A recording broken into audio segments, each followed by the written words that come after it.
Hello, my name is Jéssica Coyotecatl, and I'm a graduate student in the Anthropology Department at UCSB.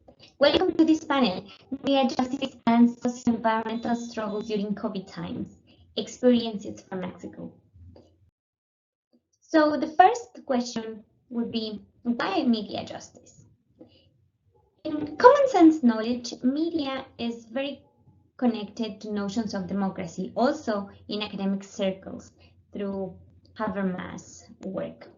However, there's a critical perspective on the role of media and democracy, pushed forward primarily by feminists such as Nancy Fraser and Aimee Vega, who claim that media, in the sense that we understand it, was made for and by white media or upper class men, and therefore cannot be thought of inherently democratic medium. This has been shown for the US case by Eric Klinenberg in his 2007 book, Fighting for Air, The Battle to Control America's Media, where he shows that consolidation into corporate hands of different kinds of media has been detrimental for communities of color and impoverished communities throughout the US.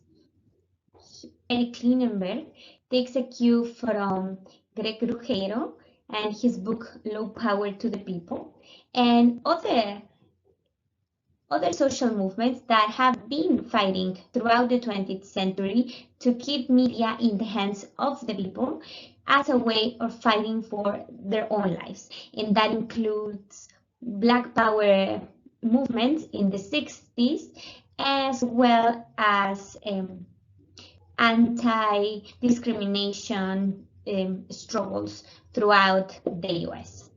And this, in the case of Mexico, has been very linked to the people who are sympathizers to the Zapatista struggles, and that has provided a frame for understanding the free media, free from corporative hands, and they call themselves free media, and their slogan is take the media, be the media, make the media, as a way for true liberation, in order to give back or take back communication as a way for community building processes.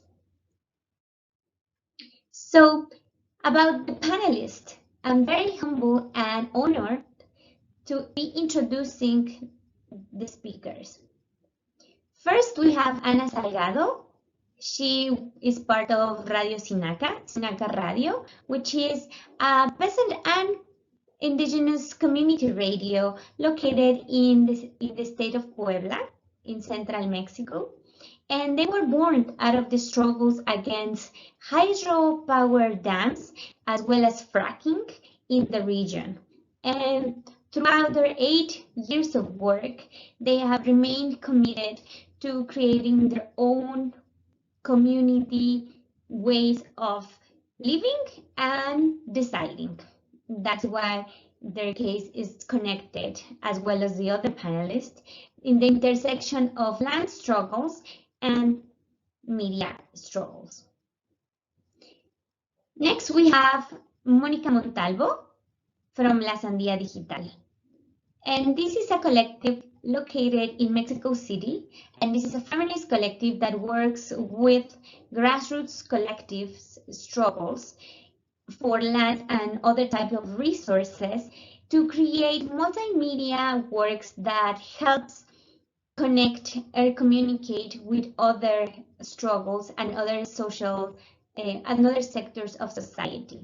Their work has been in existence since 2011, although they have been formally active since 2018.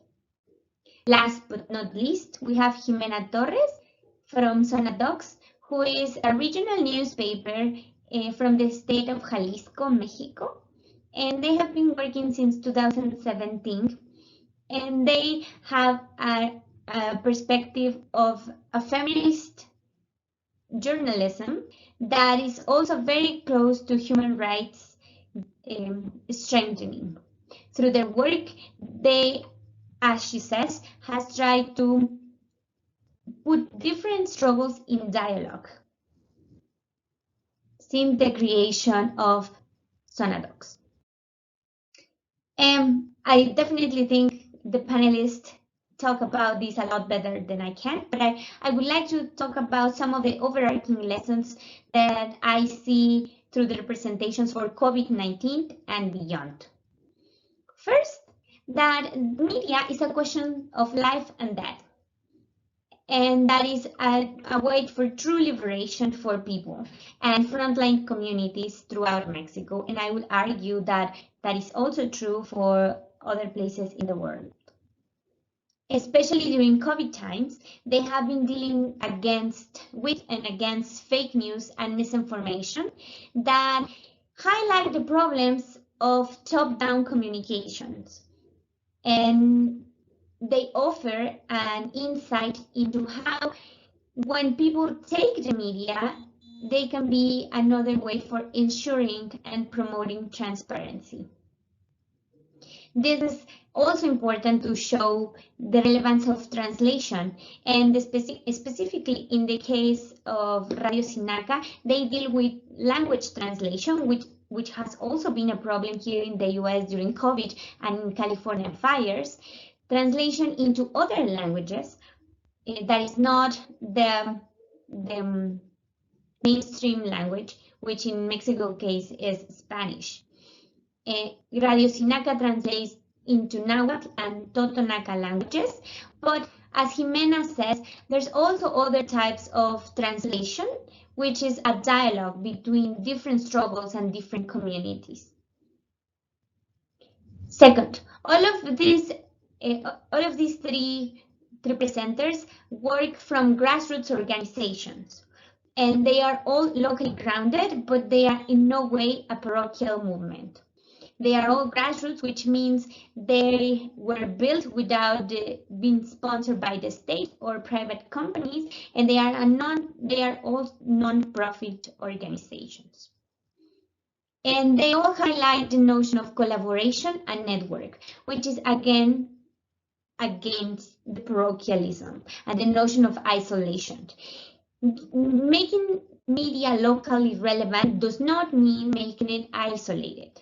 They all work, they are all part of the same networks of communication, but they are remained nonetheless very concerned with local struggles.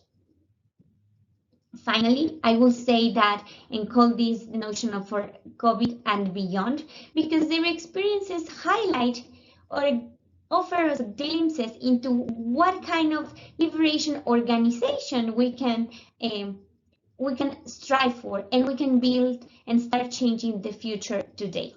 So I invite you to hear their excellent talks and their powerful experiences, and I look forward to reading and listening to your comments. Thank you very much.